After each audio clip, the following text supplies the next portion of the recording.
que hay, papi? Ven aquí ahora. Ven aquí ahora.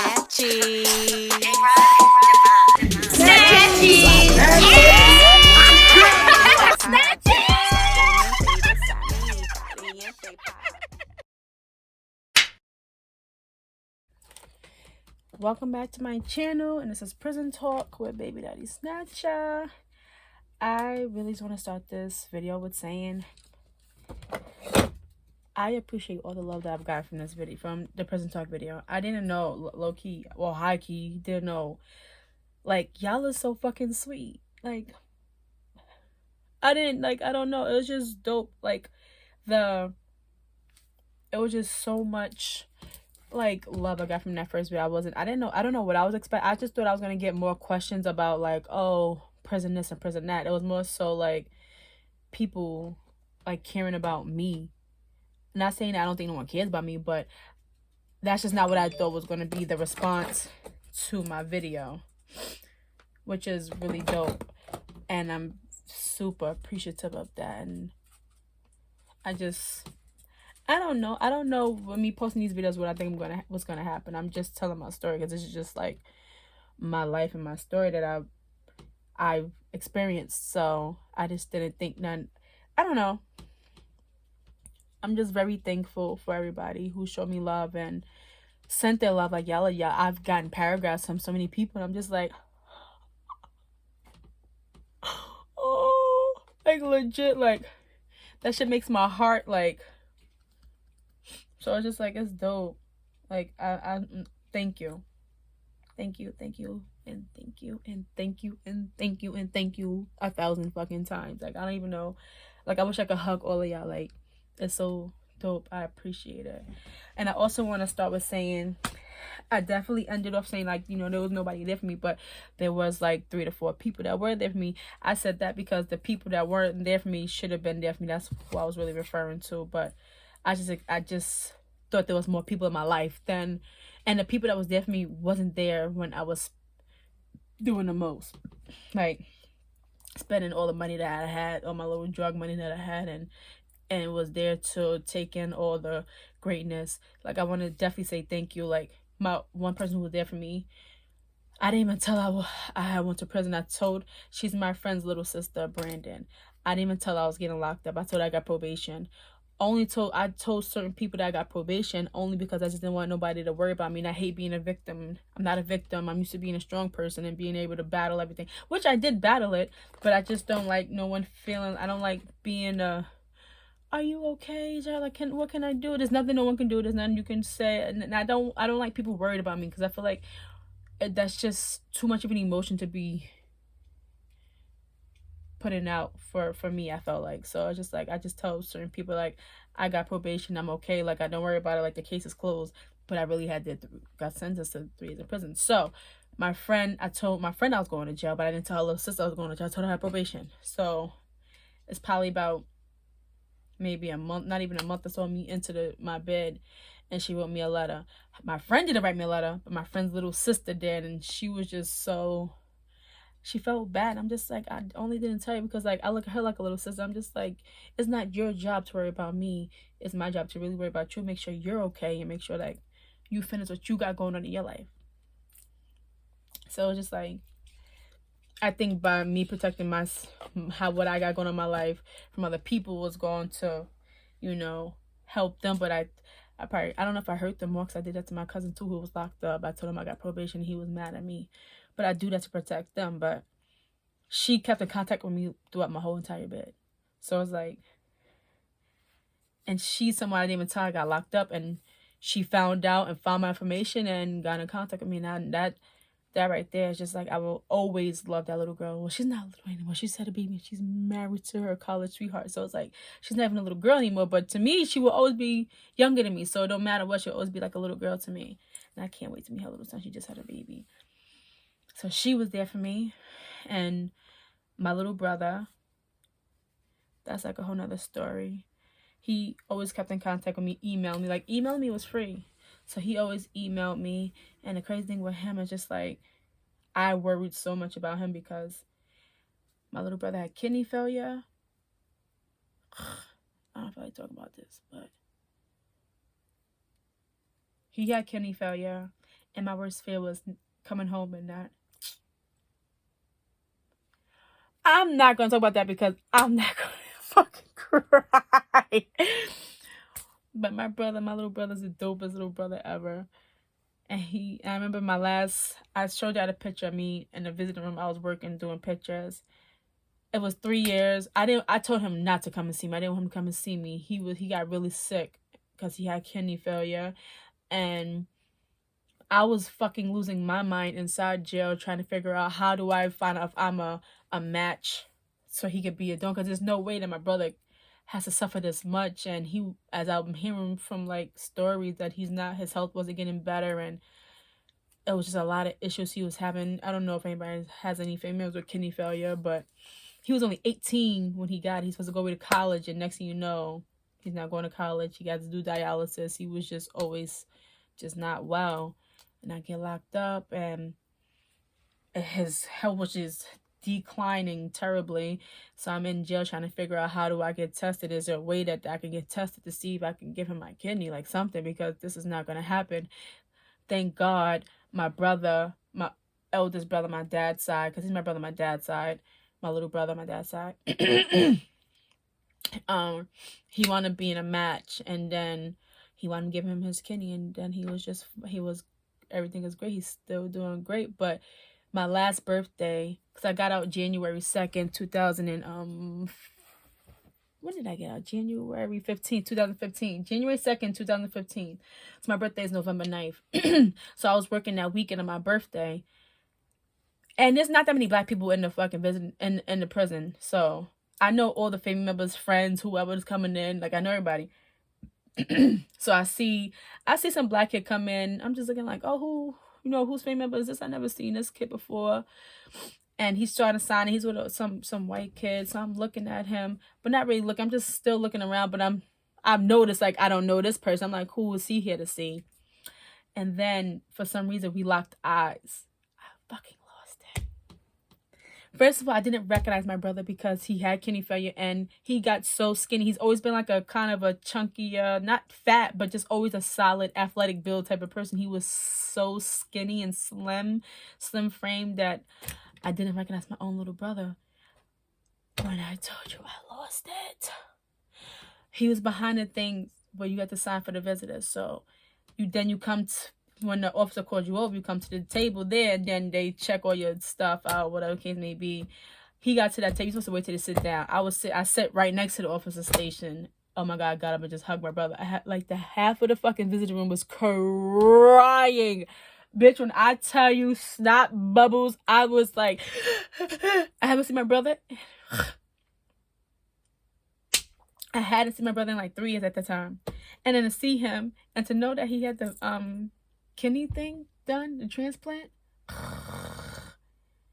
one of the best birthdays.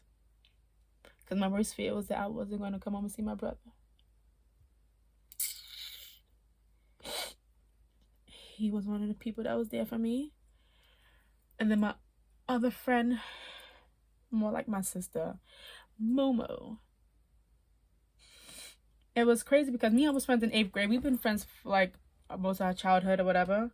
And then, just regular, naturally, we just went our separate ways. But then when I started selling drugs and stuff like that, she came to my 22nd birthday party. But that was it. I just seen her randomly at a party one time.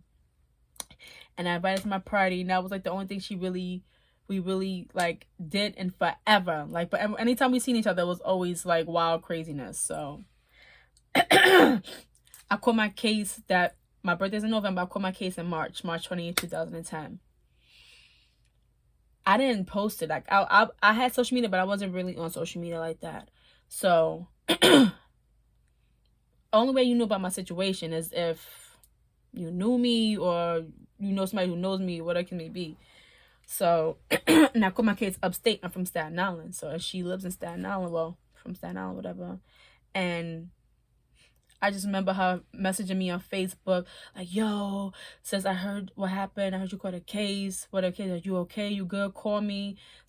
Da-da-da-da. I'm coming up there right now. Like, literally she messaged me and she was here literally that same night, and we never left each other's side that whole time I was out on bail. What I mean never left each other's side, like just never left each other's side. And then the whole time I'm locked up, she got paid every other week. She sent me $50. I never asked her for $1.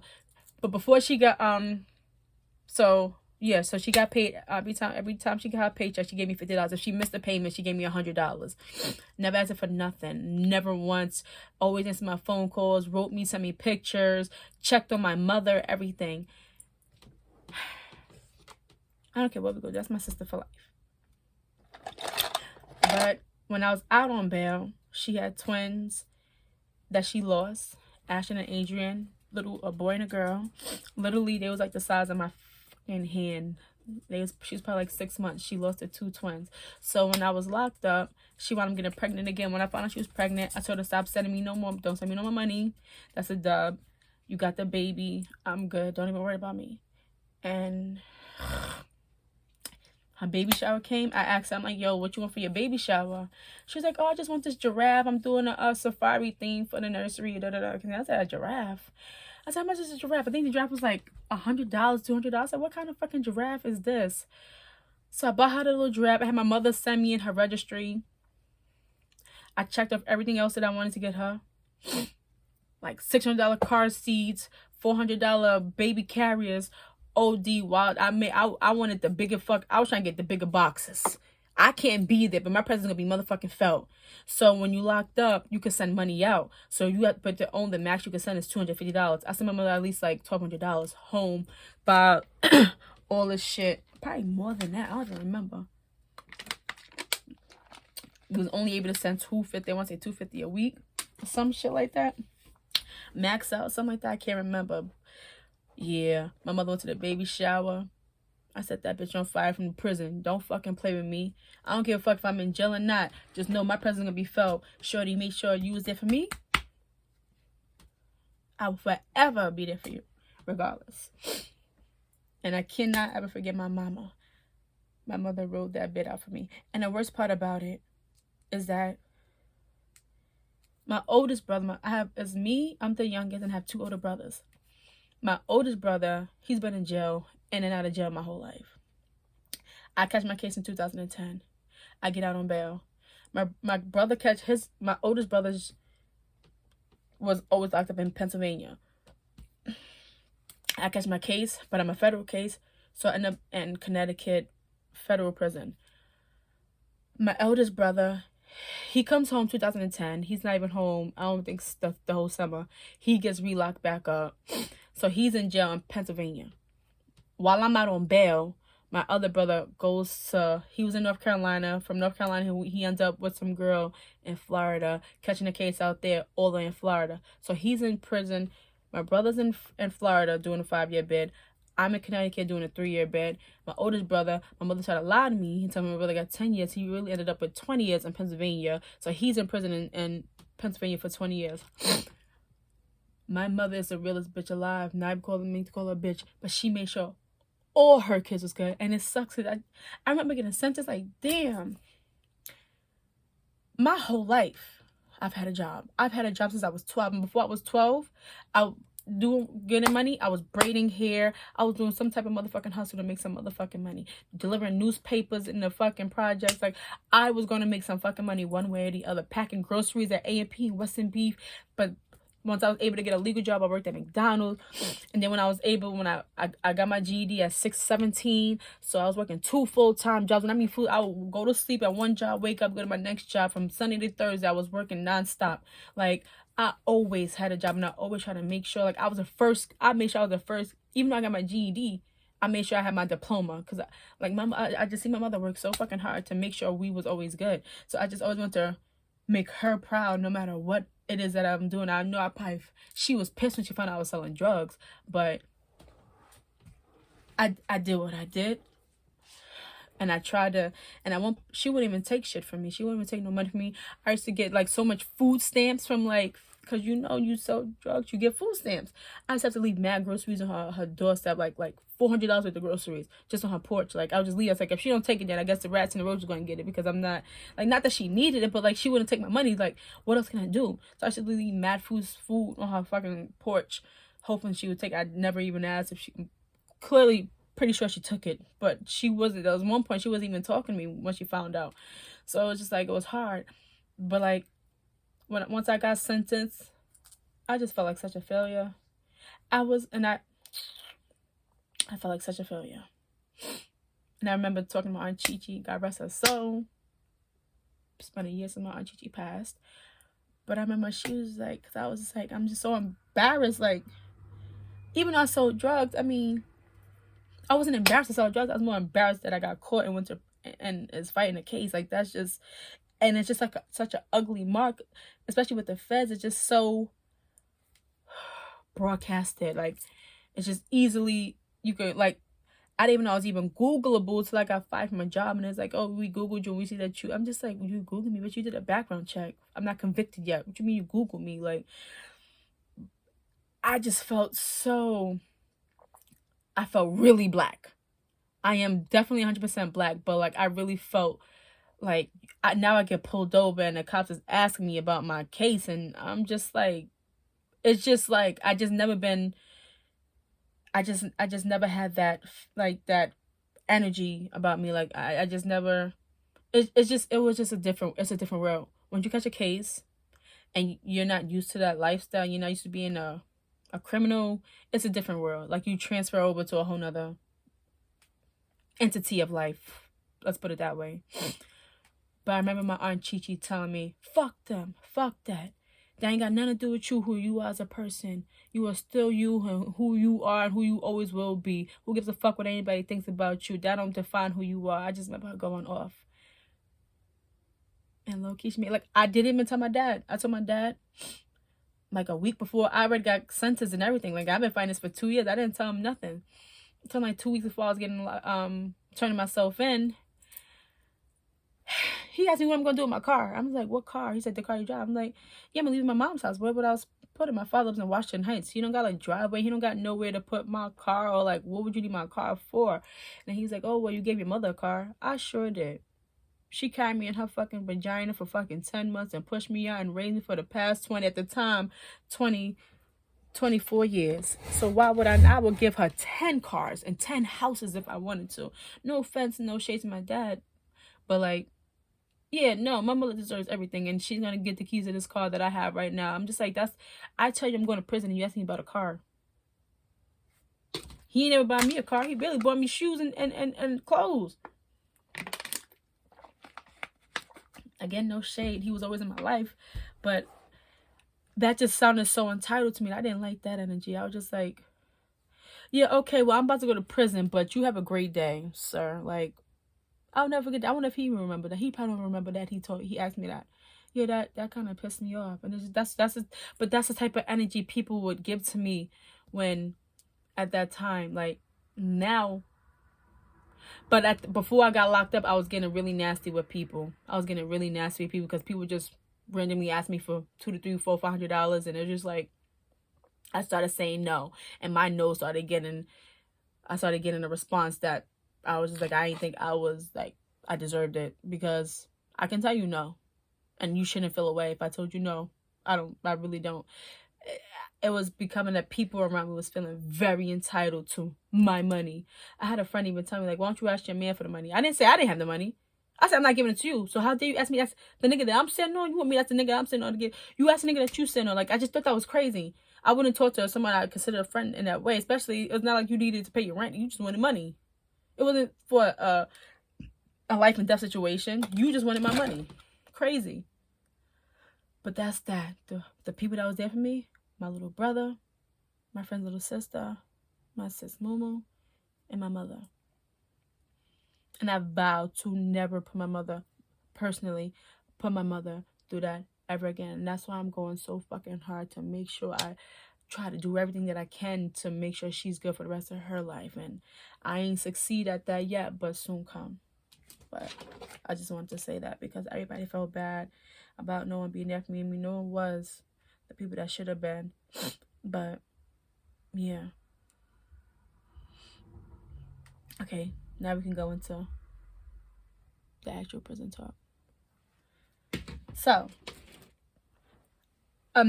the strange thing about prison You don't get happy there, but it's not a happy place, but you have a lot of happy moments with people that you will forever be connected to and forever have a relationship with and forever be in contact with.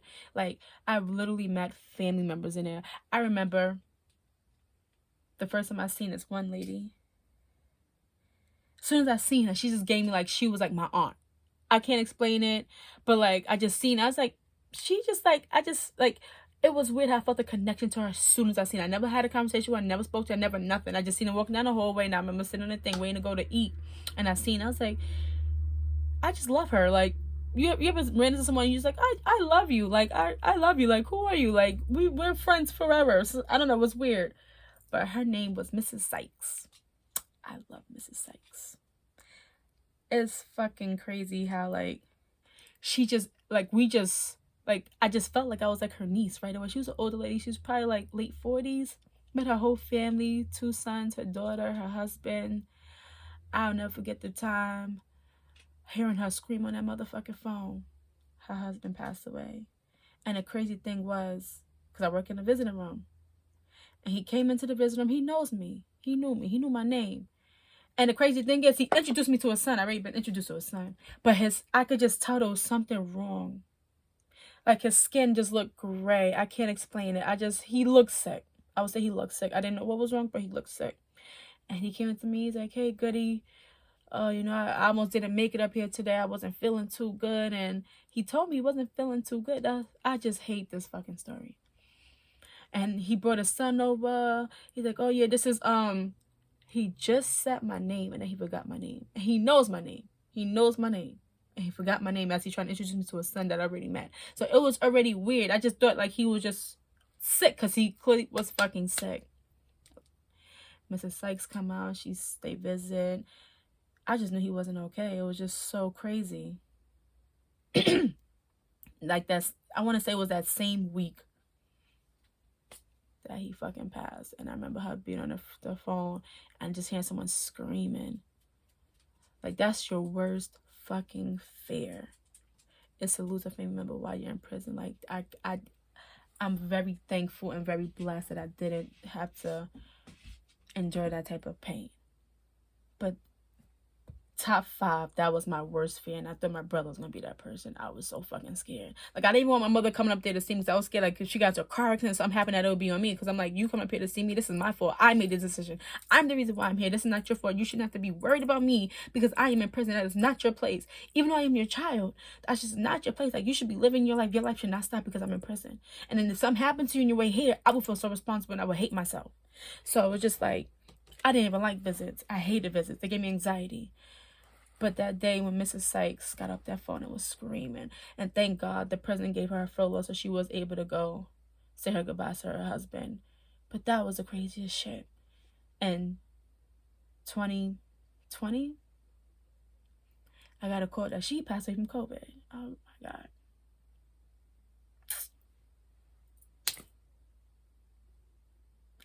And what makes me mad is that I never got a chance to see her. I spoke to her on FaceTime, but I never got a chance to see her outside. That shit pisses me off. That's why I always try to contact and reach out to the people that I was locked up with, because those women, you have a different relationship with them. It's more of a therapeutic situation. They see you in emotional states that a lot of people that you probably know in your whole life would never see you in, because you're around there's no cells, there's no doors, there's no nothing. Like, so they can just walk past your bunk and see you at any time. So if you're going through having a bad day or having a good day or having an okay day, they're going to know what the fuck is going on and know something is wrong. And they will sit there and talk to you, and things that Mrs. Sykes, that tore me up. That fucking tore me up. That tore me up. Mrs. Sykes tore me the fuck up. Bad. That fucked me up. Like, Mrs. Sykes was my heart. She's the reason why Goody on the Go is Goody on the Go. Okay, it's Goody on the Go. I love that lady so much, and I fucking pissed off I never got a chance to see her. When I tell you I'm so mad, the lump in my throat right now never not try to always makes time for the people that you feel mad to see in your life. Even if they matter just even a little bit, make sure you make time at least once or twice, because I never even got a chance to just hug her outside. Like, it's different from seeing people in jail and coming home and you get to feel that same, the joy. It's fucking different. I also lost another friend, Mikkel. She was like a big sister to me. Ugh. I remember the moment she told me that she had breast cancer, I was about to go home. And she was about to go home not too long after me.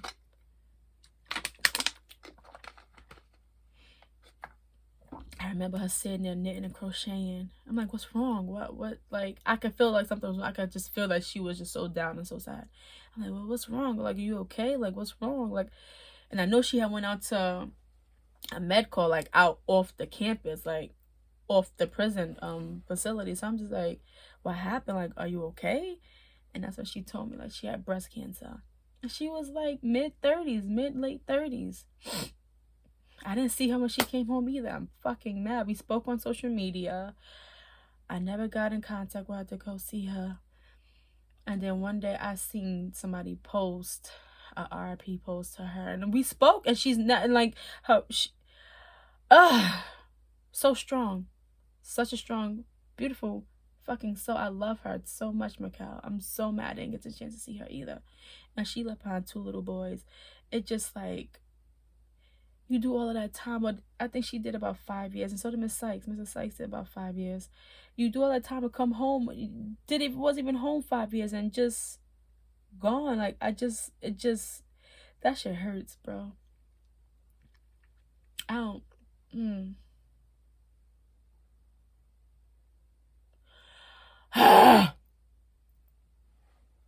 R.I.P. to Mikkel. R.I.P. Mrs. Sykes. I love them so much. Like, those are people that, like, I like. If I fuck with you in there, I'm gonna fuck with you out here. If I didn't fuck with you in there, I'm not gonna fuck with you out here. And that's period. Like, Mrs. Sykes literally was like my aunt. Like, Mikkel was literally like a big sister to me. We used to crochet, and she was held down my laundry. Because inside they would just fucking throw all your laundry with other people's laundry. She made sure I got my own washer, my own dryer. She would cuss your ass the fuck out if you got smart with her. I fucking miss. I'm so mad we didn't get to have a chance to go out and hang out and have fun and laugh. And she was right. Both of them was right in Brooklyn. I want to say she was either in Brooklyn, Queens. I know Mrs. Sykes is in Brooklyn. Fucking Mikkel was either in Brooklyn or Queens. I want to say she was in Brooklyn. I want to say it was Brooklyn. Make those links happen. Make those links happen. Because they might not never. But then around that, I still have my other prison family, like the family that you'll eat with every night. That was Sakina, Winnie, and Riri / Peanut. That was my little prison family. Like, that we would make sure we eat. Like, you know, all right, so you got the beans, she had the chicken, I had the cheese, I had the rice, you had the noodles, you had the this. We all come together and bring our food together. We make dinner, we eat dinner together, or whatever, you know, like, we'll watch our TV shows together. Like, you had your own, like, little immediate family that you, like, always together with. And that was them. It was, yeah, me, Sakina, Winnie, Peanut, Riri. Was that 4 of us? Me? Yeah. I can't count. So it's us 4. Amongst that, like, I had other friends too. Big sis Cora.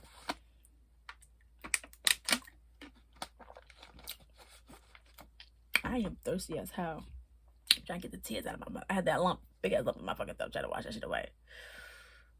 So if anybody's ever watched American Gangster, Frank Lucas' wife, his actual wife, not the actress, her ass, she wasn't my favorite. But when I first got there, she was in there. I said, bitch, they made it seem like you was like, you know, you wasn't about that life and you wasn't even like that. That's not what you did. Nah, shorty wasn't there for selling 2 bricks in Puerto Rico. And she was doing 5 years. I said, how you get 5 years for selling 2 bricks? They found just a brick of crack in my house. How the fuck you get sold 2 bricks and you get 5 years? Who's your lawyer, honey? Like, what? And your man is the biggest drug dealer that everybody knows that. So I'm confused. I'm like, it was giving she was his plug, and that's how they met. I said that should have been a real story. That's the real tea. But she was in there. Juliana Francois, something like that's her name. I can't remember. Beautiful lady. She was older. But you could still see how pretty she was. I'm just like, that's crazy. And she basically told me too, like, well, everybody, like, that movie, she ain't make no money. The only thing she was able to do was to meet motherfucking Denzel Washington. I said, oh, ain't that about to be? That's ghetto. Her and also Lauryn Hill. Lauryn Hill was in there as well. She was cool with me. I don't know about anybody else. She was cool with all other people. But like some people, yeah, no. She was funny as shit. I tell you that much. Voice, her voice. First of all, it was the summertime. I worked the visitor room. Bitch, I'm working the visitor room and I hear mad people like, woo, yeah, ow. I'm like, they acting like Trey Songz is out there. I said, bitch, wait, is Lauryn Hill singing? Is she singing for the fucking camp and I'm sitting in this motherfucking visitor room? It was like one day it was like the 4th of July. First of all, there's only one officer in the visitor room watching all the inmates as they get visits. The fucking officer leaves the visitor room to go watch the fucking show. I'm just like, not you leaving. I'm an inmate, bitch. I'm like, you leave me in here to watch other inmates? Like, bitch, excuse me? Like, the fuck? Bitch, I want to leave too. First of all, that was ghetto. But then I come back and the visiting room is over. I come back, the first person I see when I walk out the doors on here, I said, wow, that's crazy. You giving the show for these motherfuckers in there. Half of these bitches don't even know who the fuck you are. You ain't getting, like, bitch, you ain't getting, because we had a little conversation. She was mad cool. She said, goody, I was looking, you wasn't looking for me, Lauryn. Lauryn, you wasn't looking for me. How the fuck you looking for me? You give everybody a motherfucking show out here. You could at least wait until I came out of work and get the show. Like, cause like, what? So we walking towards the computer room, and then she sits down in the computer room, and I'm sitting there. I was like, that's crazy. That's really crazy. She's like, what you want to hear? Nothing even matters. When I tell you goosebumps, when I tell you hair standing in the back of my motherfucking neck, beady beads at attention, baby, her voice, and fucking impeccable. Impeccable, still so beautiful, so sweet, and highlight of my life. Sorry, had to be in prison. Highlight of my life, Lauryn Hill singing for me, not for you, but for me. She asked me what I wanted to hear, and she sung Nothing Even Matters. She sure did. She sure the fuck did what I. Like, I can still hear her voice in my ears as she sings it. Oh, bitch. No one can ever say Lauryn Hill sung personally for them. She might have gave them bitches a show. She gave me my own song. Hands down. And then I got tight. So one day, I'm the picture girl. So we have to take pictures. I'm like, Laura, come take pictures. She came over there. She had a little shirt on. She said, no problem. She rolled a little sleeve up. We was by the tree. She said, take mad pictures. Here comes Jamila T. Davis. Hold on. Stop. The fuck is going on? Jamila T. Davis is an inmate. She's an inmate. Love her to death. She's an inmate. She pissed me off that motherfucker. That wasn't the only day she pissed me off. Pissed me off that motherfucking day, bitch. Let me tell you that much. Because I got my picture. I'm saying this to my mama. I got a motherfucking prison picture with Lauryn Hill, bitch. You stupid? You wild. It's lit and blowing the shit I put in my living room. You wild, nigga. You straight? You crazy? Jamila T. Davis come out there, stops the whole fucking show. She can't take pictures. She just took them. What do you mean she can't take pictures? She just took the pictures. She took pictures like 10 people. Everybody's happy. Why are you ruining the motherfucking party? I'm so lost. She's high profile. She's not supposed to take no pictures. I said, are you dead ass right now? You're not dead ass. She wasn't dead ass. She was dead fucking ass. She goes and tells the motherfucking officer that Lauryn Hill took pictures with us, and the fucking officer makes me delete the fucking pictures out the fucking camera roll, bitch. I wanted all the smoke with Jamila that motherfucking day. I wanted all the motherfucking smoke. Because why would you do that? Like, what? Officer cop, no badge. When I tell you, steam out of my motherfucking ears, like, yeah, you can't because she's a high profile. What does that mean? If the bitch want to take, not to call her bitch, but if she want to take some motherfucking pictures, what's the problem? She okayed the pictures. It was like we put in her head, like I made her take pictures with us. She took the picture because she wanted to. Bro, when I tell you I was hot, I was hot. Hot than a motherfucker. Because I couldn't believe that she did that. That was wild. Like, just stay in an inmate place. Some inmates want to be above the other inmates, and that Jamila was one of those. She was one of those. She did help put together the Choices group, though. And the Choices group was a group inside of the prison where I was actually in it, where you leave the prison and talk to kids that are at risk youth in Connecticut. We went to like Bridgeport. I don't know those little towns out there. I don't really know Connecticut. But it was dope. I had fun. Even though the kids kind of didn't believe that we was really inmates. Because it's like, but you look like you're 16. How are you an inmate? What's your inmate number? Show me proof. I'm just like 1716052. That's my inmate number. You want to write me or something? Holla at your girl. Because this is real. These greens aren't fake. I'm really in prison. Everybody just thought I was like a fucking child. I'm like, yeah, y'all bigger than me. But like, I'm definitely supposed to be here. I mean, like, I'm definitely in prison. But that shit was, that being in that group showed me that I like doing public speaking. I thought I'd be shy and scared, but I low-key wasn't. For me, it was me trying to help another young kid not go my route. You know, there's other routes you could do. So it's just like, hang on. Okay, so yeah, I don't even know what part I left off at. But I don't want to end this motherfucking video on some sad down, because this shit started really motherfucking sad. I'm sorry.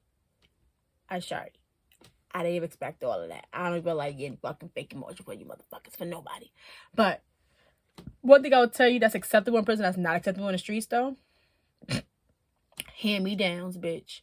A good hand-me-down is the littest shit that you could ever possibly ever fucking get in prison. When I tell you a good hand-me-down, like a good altered t-shirt or some good altered sweatpants, or you find some other color fucking shit, because everything is gray. Everything is gray. Everything is gray or fucking green.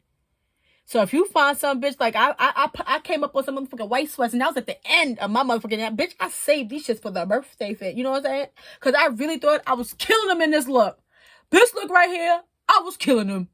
Don't play with her. I was killing the motherfucking set with this bitch right here. Even though I got a little bulge, because that's what they had to alter it, and they couldn't really, I actually learned how to alter my skinny greens. But I can't do the shirts. The shirts is a little bit too much. Them Spanish bitch used to get that shit right and tight. You pay them a little couple dollars, get your shit right and tight together.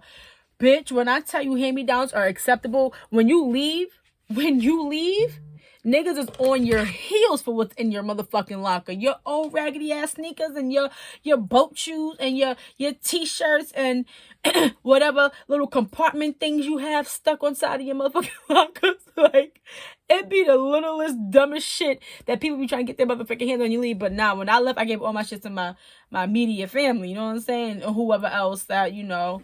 Like, I'm not sure Mrs. Sykes, but I don't think she wanted anything. She was on her way out too.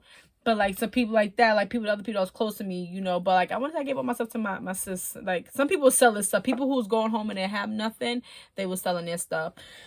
Or some people took their shit with them. Only thing I really took with me is, like, my pictures and shit like that. Like, I didn't take prison shit with me. No, I didn't. I should have, because they had some banging ass Thai soups in it I cannot find in these streets. And that shit got me tight. We used to cook up some bomb. That's what I'm gonna do one of these videos. It's probably gonna be a couple of parts of these motherfuckers. I'm gonna make y'all motherfucking prison meal, because y'all be shitting. Let me tell you something.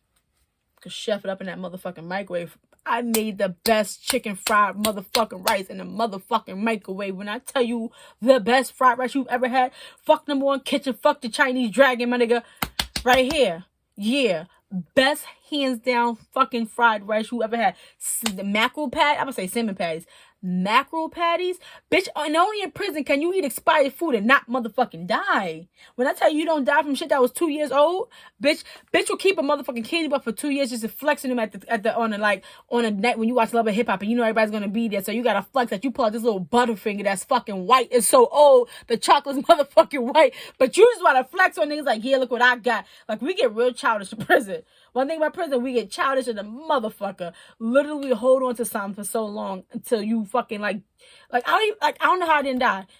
Like a potato log, I would put that shit in my fucking bowl and eat that shit the next day. That shit is, and I'm gonna show you what a potato log. A potato log is literally a bag of chips soaking wet. You crunch up the chips, you put water in the bag of the chips, you mush up the chips like a bowl, make like a mashed potato. You flatten that bitch, you put chicken in between, cheese in between, you flatten it to like a square.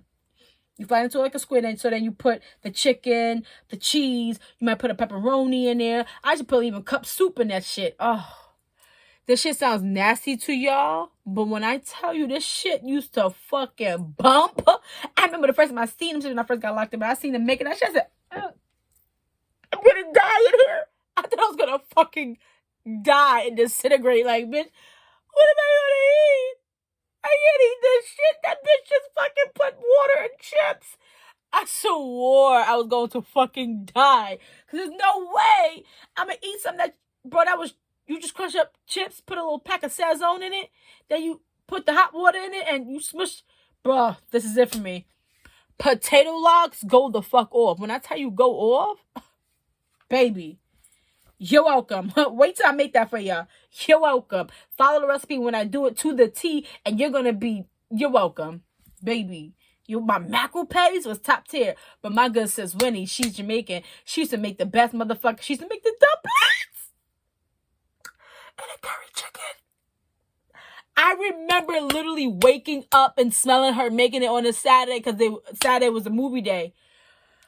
I could smell it all the way in motherfucking Dawn, bitch. I'm like, Wendy's making the curry chicken. Can you give me extra dumpling, please? That shit used to be so fucking good. Sis, I'm about to come to Rochester right now to give me some motherfucking curry chicken and dumpling. Her curry chicken went the fuck in the microwave. Especially if she got the chicken, she'll make us go down to the hall, to the diner hall, to get the fucking because I want to say it was chicken Thursdays and burger Wednesdays. The fucking meal was the same. Like, it was either burgers was every Wednesday and chicken was every Thursday. So like, little when you was going home, like, I got 5 more chicken days, got 5 more burger days, because that means 5 more weeks. Like, only 5 more, whatever. Like, I can't think which day it was. It was either or. It was either chicken. I think burgers was Wednesday, chicken was Thursday. The other days, I don't really remember. It was whatever. Popcorn bowls, I still make them shits because that's regular. So you pop the popcorn bowls, the bag of popcorn, whatever. We had the caramel cubes, so you sit unraveling.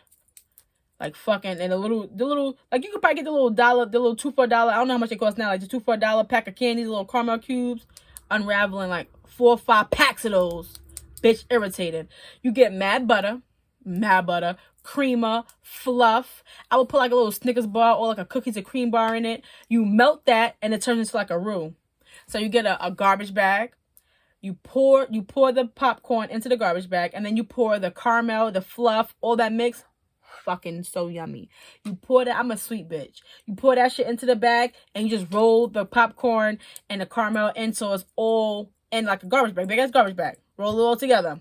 And then you get your gloves, and then you put mad butter on your gloves, because the shit is mad sticky. When I say sticky, shit is mad sticky. You get the gloves, rub the butter in your gloves so it don't stick to the latex gloves. Take it out, make little balls. It goes off. Then once they cool down and get hot, so they go the fuck off. You're welcome again. I'm gonna make those too. And I remember one time I made those when I came home and I brought them to work. My client, she was beasting for them just like a year later. Like, when you gonna make me those popcorn balls again? I'm just like, I literally only made them like twice since I've been home. Them shit's mad good. Mad good. Prison recipes in jail, let me tell you something, baby. I don't even know the microwave, because I'm like, don't even know the microwave. But I think you can make a potato log in the oven, because if you had a kitchen plug, you could make it in the kitchen, and then it gets a crisp. Oh, potato log is so fucking good. I wonder if I still got the stomach for it, honestly. Not that, like, I would probably shit, but, like, because me saying it now, low-key sounds disgusting, but, like, I used to fuck that shit up on movie day. What? Fuck that shit the fuck up. Abso-fucking-lutely. God damn. Have your Kool-Aid. It was dope-ass memories. I can't even front. Literally, like. And another thing about prison, like, they so ill. Like, these women you just met, they like, the fact that we was in such a bad place, like, so they would do so much good for you. For instance, the first year I got there in May, so my birthday's November. I was cool with some people, but, like, you're really not even settled into the jail yet. So the fact that people would do anything for you is fire. I went on my visit, came back, my whole fucking bunk decorated. That's what they do for everyone, not just me, for everybody. When it's your birthday and your people who know you know it's your birthday, they go around everybody, ask, can you buy this? Can you buy the food? Can you buy some of this? Can we need to do this and do that? They literally organize your whole fucking birthday and then surprise you. Then there's someone who makes the decorations. You pay someone in there to do the decorations for you. Hang on. The fuck I got. So for instance, they'll do all of that. And then they'll go around the whole camp with a card. My first birthday they knew I love music. My first birthday decorations was music. This is a music note. And everything in my thing had to do with music and singers. It was so... The fact that you knew that I love music, it's just the whole fucking thought of the process of how they did everything and put everything together.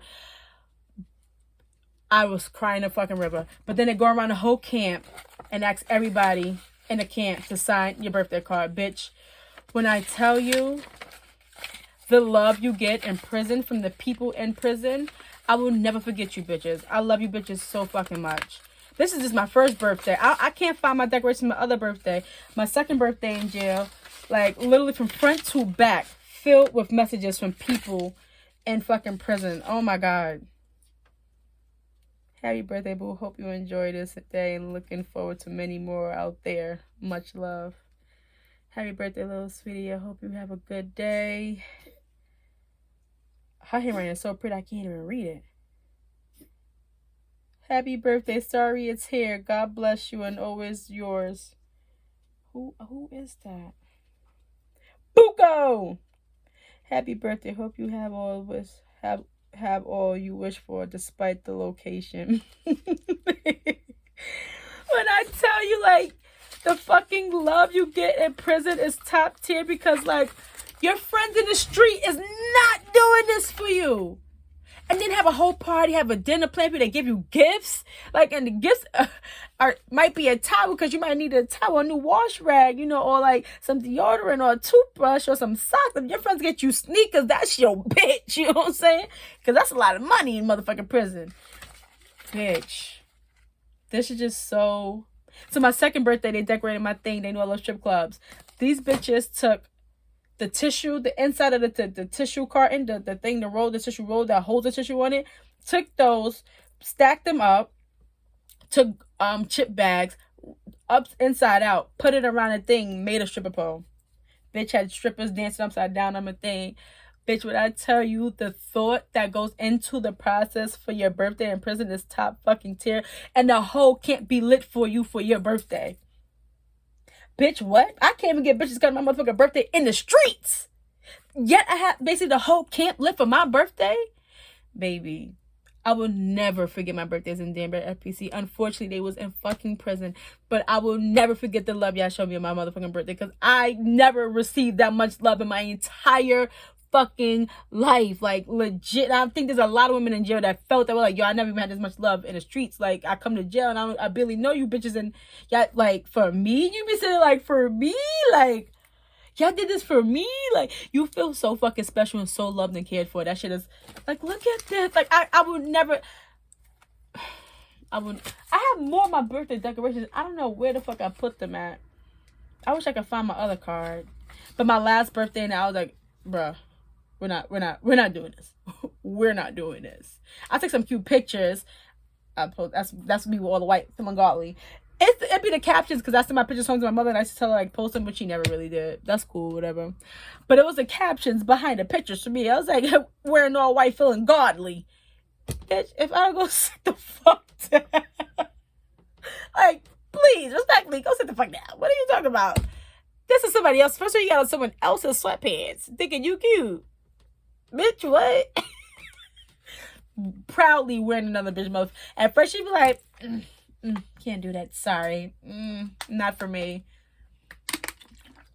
But the longer you sit in that bitch, like, oh, that's mad cute. Where you get that from? Can I have it? Bitch, like, what? You be begging for me. So what you gonna do with that red shirt you got over there? You taking that with you when you transfer? Bitch. Sneakers or boots, girl. When I tell you, fucking top tier get like Rose, she's so fucking sweet. When she left me all her polishes. That's where I got my motherfucking stuff for doing nails. I was in prison. Matter of fact, this video is getting a little too motherfucking long. I'm gonna pick up how I started doing nails in my next video. My hustle that transferred from prison to the streets. It's top tier hilarious. It's not funny. It's just crazy how life just works. That shit was ill too. Had a little operation going on while I was, you know what I'm saying? One thing about me, I'm a facilitator, I make some money. Bitch, I was doing nails, I was crocheting and knitting. Bitch, I could knit you a motherfucking hat. I knitted this in jail. I named him Mike Lowry. My little monkey. I literally, no, this isn't knit, this is crochet. I crocheted this monkey in jail. I sure did. My monkey. I didn't want to send him home. But I'm going to send him home to my mama. His name is Mike Lowry. Say hi, Mike Lowry. Made this nigga in prison. And my bag. Where's my bag at? The freedom bag. Where is my bag? I don't know where my bag is.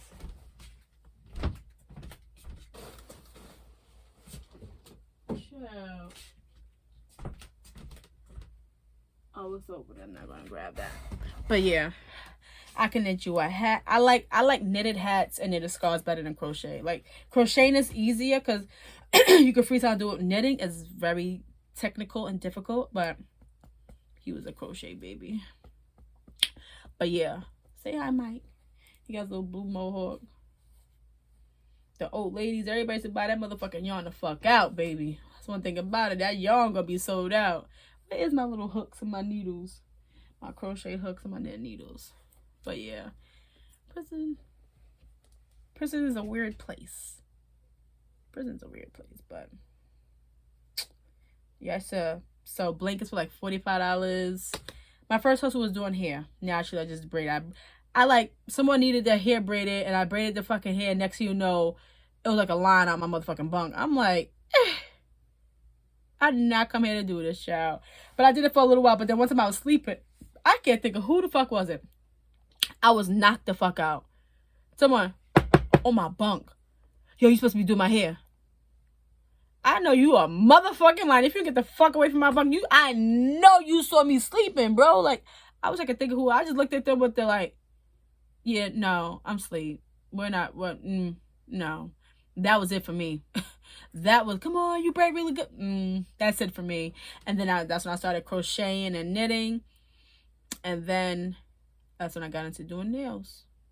Nails just took off. But I'll get into that next video. I just want to end this video on a nice note because I started off depressed, bitch. I was depressed. Why the fuck was I? Ooh, just talking about my loved ones just put me in a very... I am sensitive about my motherfucking loved ones. Don't play with them. When I tell you I will lick up a block for them, yeah? Huh. Lick up the block. Don't play with nobody that I care about. You could play with me. Don't play with them. Don't play with them. Especially someone who is, role for me. So excuse the whew. Bitch had a lump in her throat for half this motherfucking video, bitch. It's giving Adam's apple. That shit was thick. Ooh, my voice probably sound crazy at the beginning of this video. Sorry, y'all, but did I really talk about a lot of prison stuff in this video? I don't know. Let me know. But next video, I'm gonna talk about my hustle. It's not really much more to talk about. How nasty bitches are. I have to jot down notes so I can keep up on what I'm fucking doing. Bitches in prison. Bitches are nasty. I don't know how niggas even fuck bitches. I ain't even gonna hold you. Bitches is fucking disgusting. Disgusting. Like, spiteful, nasty ass motherfuckers. But yeah. But this video was dedicated to Mrs. Sykes and Mikkel. I love you guys. I hope y'all can hear me. And Mrs. Sykes, my hair's almost down to my butt. You can't see it right now, but it's getting long. I always told her, by the time I leave, that's time I keep these dirty ass braids in my hair till my hair touching my ass crack, and I don't give a fuck. Her hair grew like motherfucking water. She came in with a short haircut, and she cut her hair in jail and left with her hair down to here. Well, I don't know. I left before her, but before I left, her hair was, I was like, God damn, that's that good black hair. She said, Goody, what's good black hair? Your hair, Mrs. Sykes, you got that good soft stuff. Like, it just waves. Mine's crunch. This is a crunch. It's not the same. They probably think that I got that good hair because I'm light skinned, but I don't. But yeah. Well, please comment. And what did the YouTubers say? Comment, like, subscribe. I need subscribers so bad. I'm doing bad. I think I only got about 240. And I'm happy with that 240. But I need 1,000. Can you put 1,000 on it? You know what I'm saying? Give me a little 1,000 on the top. But, yeah. So I guess I'll talk to you guys next week or whatever. Me and Mike Live gonna go sheep. My little baby. This was my little teddy bear for a little bit. But you can't keep your stuff in there. They make you mail that shit out. You be like, bro, it's not even bothering nobody. So I think you just have to hide it. But if they would do like a shakedown, you get fucked up. Like, oh, where's your thing? Your perk. They should make us get permits. Bitch, they should just... Prison is so fucking childish. What the fuck is on me? Prison is beyond childish. Like, you sentenced me here as an adult to come here and do prison time as an adult, but you want to treat me like a fucking kid. That shit just makes no sense. But whatever. I don't make the rules. But okay. Good night. Please subscribe to my channel. Please. Pretty please. Pretty please. I'm out. I'm tired. It's literally 2:30 a.m. I got to go to fucking bed. Bitch, and take... Ain't no feeling better than a feeling ripping them bitches off. I don't know how you hoes do it. Ooh. She's so cute. Bye, y'all.